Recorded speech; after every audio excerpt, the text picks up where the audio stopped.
안녕하세요. 휴인스의 송재현입니다. 오늘은 MDK2를 사용하여 디버깅 실습을 해보도록 하겠습니다. 타겟으로는 NXP4의 LPC5S69 보드를 연결해 볼 것이고, 이 과정에서 MDK의 주요 기능들도 같이 설명을 드리도록 하겠습니다. 먼저 타겟인 NXP4의 LPC5S69 보드에 대하여 간단히 설명을 드리겠습니다.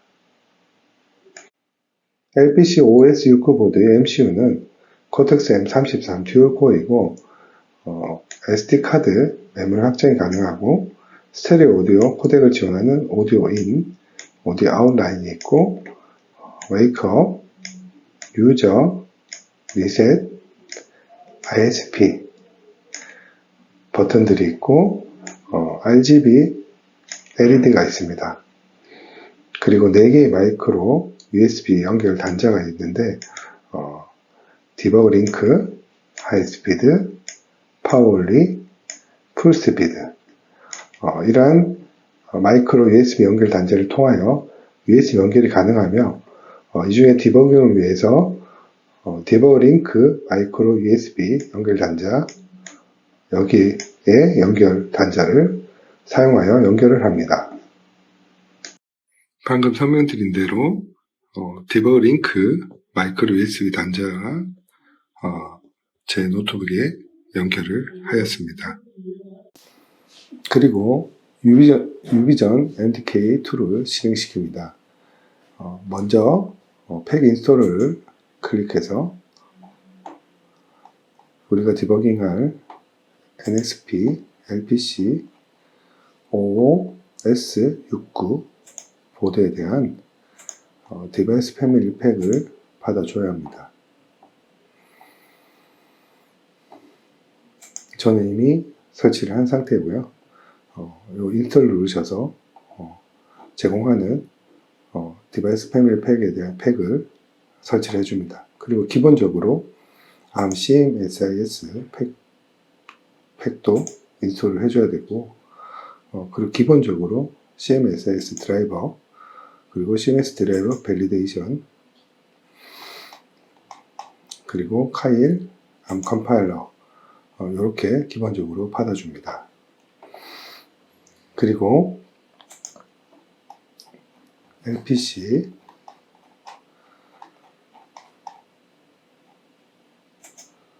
OS69 보드에 대한 예제를 검색하면 이렇게 많은 예제들이 나오는데 오늘 해볼 것은 위에 메뉴의 블링크 예제입니다.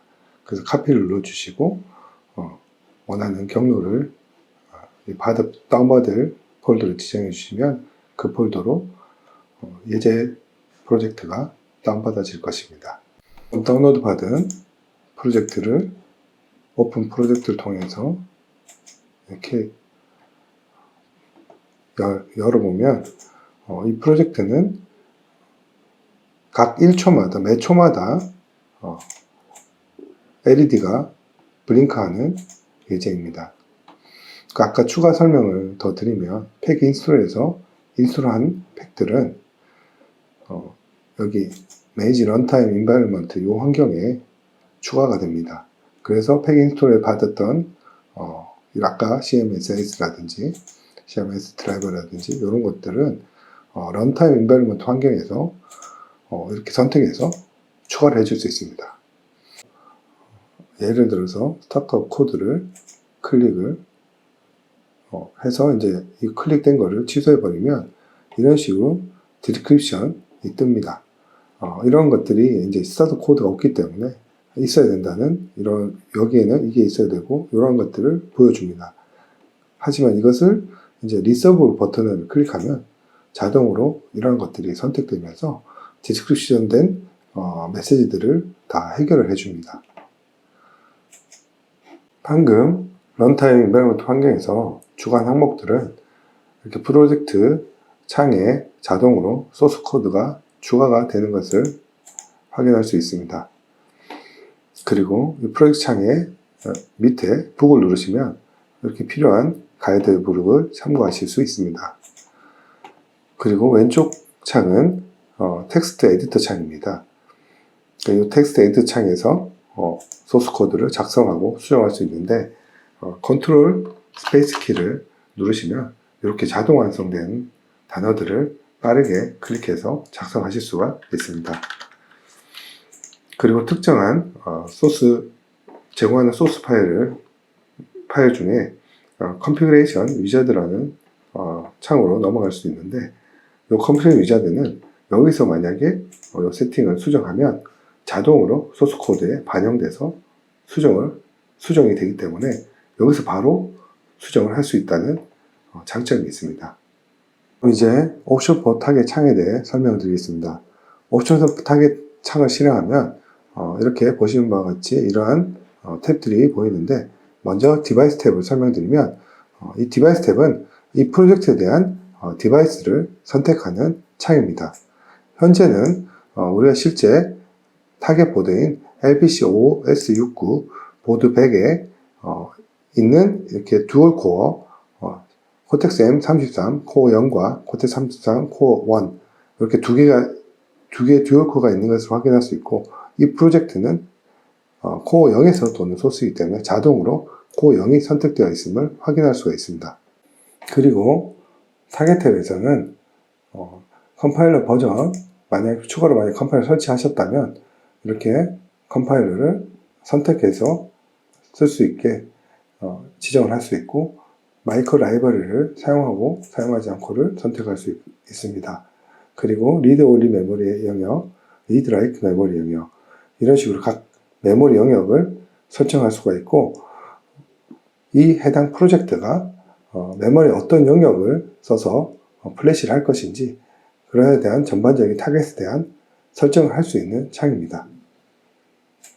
다음으로 아웃풋은 이렇게 출력될 때 그냥 AXF 실행 파일뿐만 아니라 이 AXF 실행 파일은 유비전에서 생성하게 되는 컴파일러를 생성하게 되는 실행 파일입니다. 이렇게 AXF 파일뿐만 아니라 헥사 파일도 만약에 출력 결과로 만들고 싶으면 이걸 클릭하시면 되고 그리고 이렇게 했을 때 원래는 빈 파일이 생성이 되지 않습니다.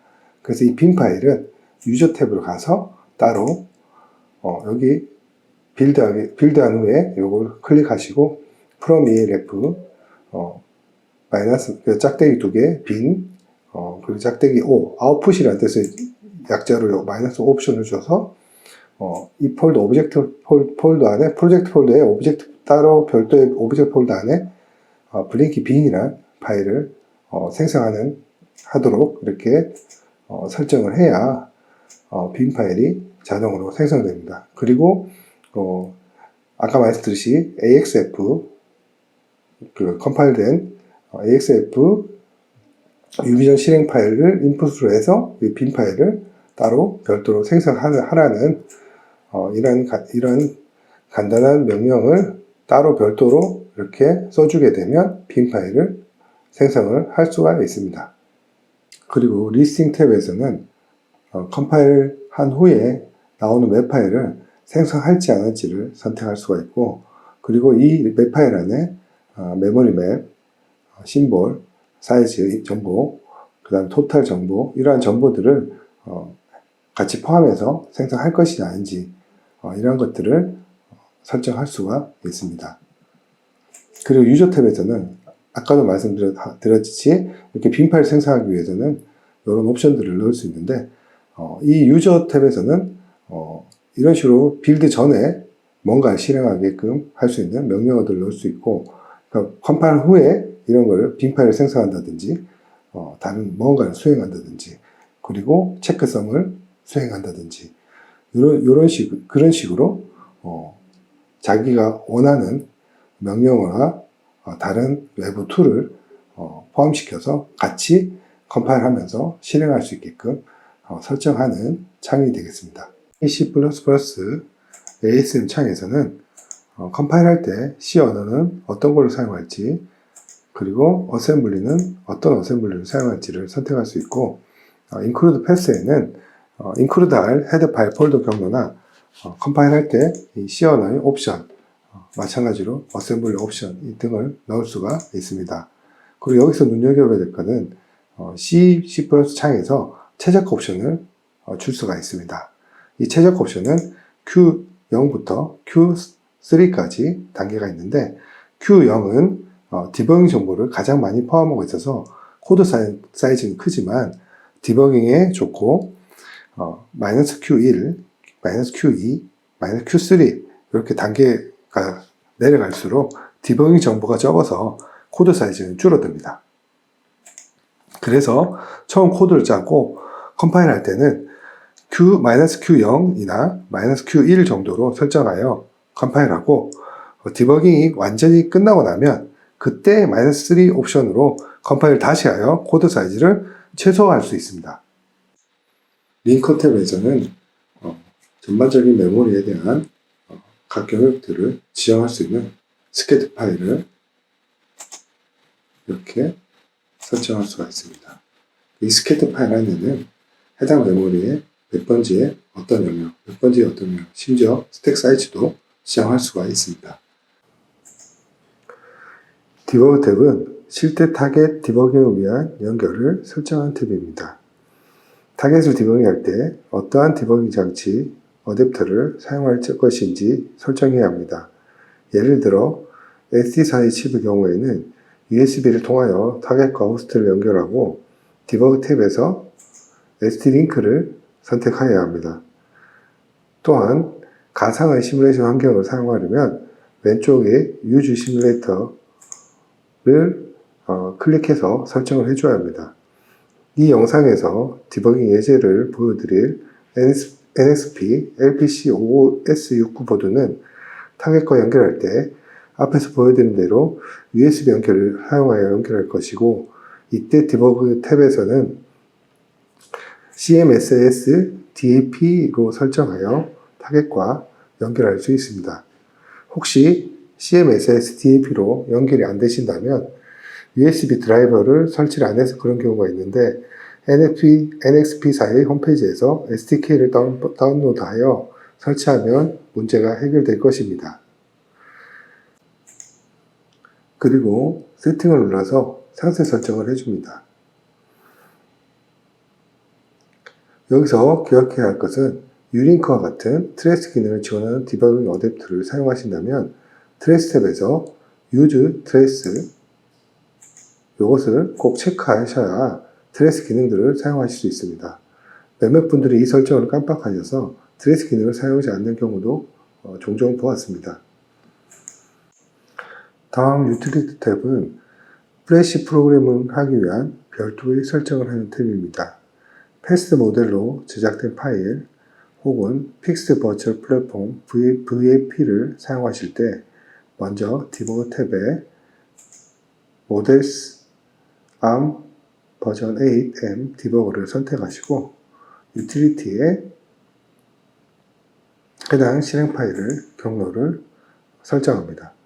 그리고 외부 툴을 사용하실 경우 Use External for Flash Programming을 선택하시고 커맨드에 외부 툴의 실행 파일을 지정하고 아규먼트 설정을 해줄 수 있습니다. 자, 이렇게 옵션 포 타겟에 대한 각 탭들에 대해서 알아보았는데요. 이 툴을 자주 써보시다 보면 이 탭들을 설정을 통해서 좀 더 효율적으로 MTK 툴을 사용할 수 있을 것입니다. 그럼 이렇게 빌드를 실행하고 이렇게 좀 기다리시면 이렇게 빌드가 되는 것을 확인할 수 있습니다. 이때 코드 사이즈는 얼마만큼 되었는지를 확인할 수가 있고 그리고 이 프로젝트가 있는 폴더로 가서 이 폴더 안에 오브젝트 폴더 안을 들어가 보시면 아까 설정한 빈 파일 생성하는 것과 헥사 파일 아웃풋으로 선택을 아까 했었던 것처럼 이렇게 생성되어 있는 것을 확인할 수 있습니다. 그리고 컴파일한 AXF 파일 또한 여기 이 폴더 안에 같이 들어가 있음을 확인할 수 있습니다. 자, 이제 디버깅 모드로 들어가겠습니다. 상단에 D로 붉은 원으로 마크되어 있는 버튼이 하나 있을 것입니다. 이것을 누르면 자동으로 플래시 다운로드가 되면서 디버깅 모드의 창들로 전환될 것입니다.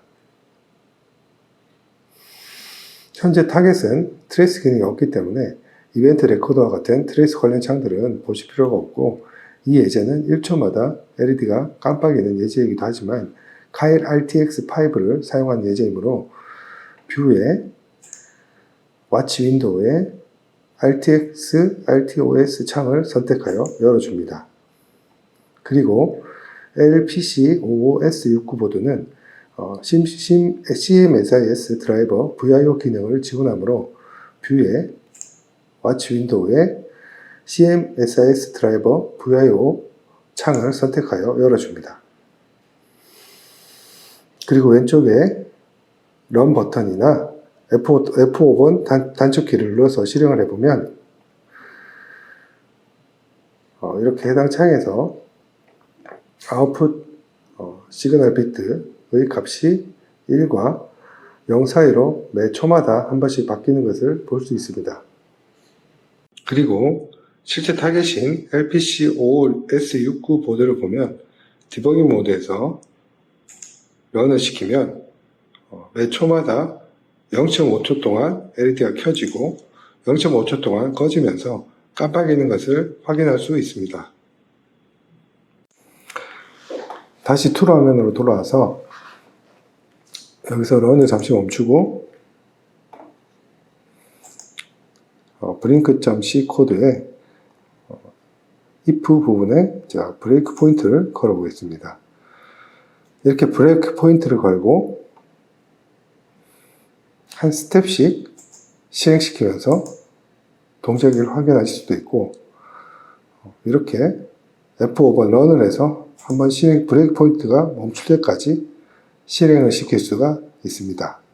이렇게 멈춘 부분에서 좀 천천히 하나하나 실행을 해보도록 하겠습니다.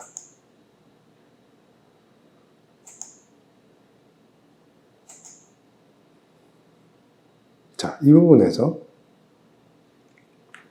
OS 딜레이 0.5초가 걸리기 전에 LED가 ON 되어 있는 때까지만 실행하고, 이렇게 멈춰놓고 더 이상 진행을 하지 않은 상태로 기다리고 있으면 이게 LED가 켜진 상태이기 때문에 실제 타겟에서도 이 상태에서 보시는 것과 같이 LED가 계속 켜진 상태로 멈춰 있는 것을 볼 수가 있습니다. 이렇게 내가 짠 코드와 실제 타겟에서의 동작을 살펴봄으로써 내 코드의 오류를 수정하고 디버깅 할 수 있습니다. 그리고 브레이크 포인트는 내가 원하는 부분에 브레이크 포인트를 걸어서 그 부분을 살펴봄으로써 해당 코드가 실행되는데, 타겟에 실행되는데 그 코드에 오류가 없는지 문제가 없는지를 자세하게 살펴보면서 디버깅을 해볼 수 있습니다. 잠시 멈추고 브레이크 포인트 지우고 다시 디버깅 모드에서 코드 텍스트 에디터 모드로 전환을 해서 지금 텍스트 에디터 모드에서 코드를 좀 수정을 해 보겠습니다. 자, 여기서 VIO LED0 이것이 어떤 건지 한번 검색을 Ctrl F를 누르시고 Find in Files, Find All 하셔서 이렇게 검색을 해보시면 여기에 3컬러 중에서 이 LED 0이라는 것이 레드, 붉은색을 뜻한다는 것을 확인할 수가 있습니다. 이렇게 디파인으로 정의가 된 거죠. 그래서 소스 코드를 이게 붉은색이니까 저는 붉은색보다 파란색을 더 좋아하기 때문에 파란색으로 수정을 해보겠습니다.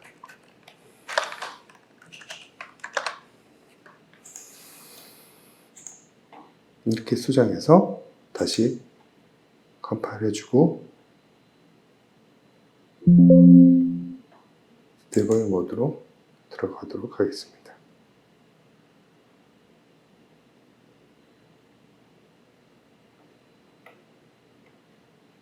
그래서 런을 실행을 해보면 이렇게 실제 타겟에서 파란색으로 LED가 깜빡이는 것을 확인할 수 있습니다. 자, 아까 말씀드렸듯이 코드를 수정하고 그 코드에 맞게 동작하는지 디버깅 모드에서 실제 타겟과 연결하여 확인할 수가 있었습니다. 자, 그리고 지금 현재 동작을 시켜놓은 상태인데요. 이 동작을 시켜놓은 상태에서 RTX RTOS가 제대로 동작을 하는지 틱 타이머가 계속 올라오고 있죠. 그리고 여기 스레드를 보면 해당 스레드들이 사용되는 퍼센트 확률이라 이걸 한번 멈추면 각 스레드들의 움직임이 어떻게 동작했는지 각 변수의 값들이 어떻게 바뀌었는지를 확인하실 수가 있습니다. 그리고 레지스터 값들 변화도 왼쪽 창에서 레지스터 창에서 확인할 수가 있고 각 스택 시큐어 영역의 MSP, PSP, non-시큐어 영역의 MSP, PSP 각각의 값들을 한눈에 확인하실 수가 있습니다. 그리고 아까 블링크 C 소스에서 이 부분에서 버튼이 눌러지면 파란색 불과 녹색 불이 0.1초로 거의 느끼지 못할 정도로 불이 바뀌면서 깜빡이도록 설정이 되어 있습니다. 실제로 타겟 보드에서 이 유저 버튼을 누르게 되면 이런 식으로 녹색과 파란색, 녹색과 블루 불빛이 계속 깜빡이게 됩니다. 그리고 이걸 한 번 더 누르면 아까 전에 파란불이 1초마다 깜빡였다 이런 상태로 다시 돌아가게 됩니다. 그래서 이 예제는 이렇게 실행되는 예제입니다. 자, 오늘 이렇게 실제 타겟을 디버깅하면서 각 기능들에 대해 설명을 드렸는데 도움이 되셨는지요? 그럼 오늘 영상은 이것으로 마치겠습니다. 다음에 또 알찬 영상을 준비하겠습니다. 긴 영상 시청해 주셔서 대단히 감사합니다. 감사합니다.